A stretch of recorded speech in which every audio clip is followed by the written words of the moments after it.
بسم اللہ الرحمن الرحیم۔ ایسا وظیفہ کہ ہر دعا قبول ہونے لگے گی۔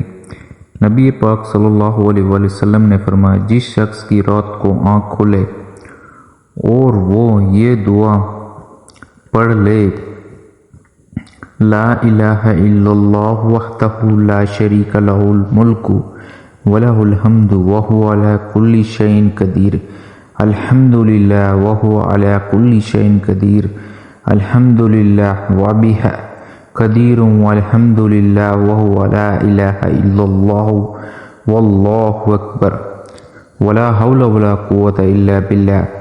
اکیلے اللہ کے سوا کوئی معبود نہیں، اس کا کوئی شریک نہیں، بادشاہی اسی کی ہے اور اس کے لیے سب تعریفیں ہیں، اور ہر وہ چیز پر کامل قدرت رکھتا ہے۔ سب تعریف اللہ کی کے لیے ہیں، اور اللہ پاک، اللہ کے سوا کوئی معبود نہیں، اور اللہ سب سے بڑا ہے۔ اللہ کی مدد کے بغیر نہ برائی سے بچ پاؤ گے ممکن اور نہ ہی نیکی کی طاقت۔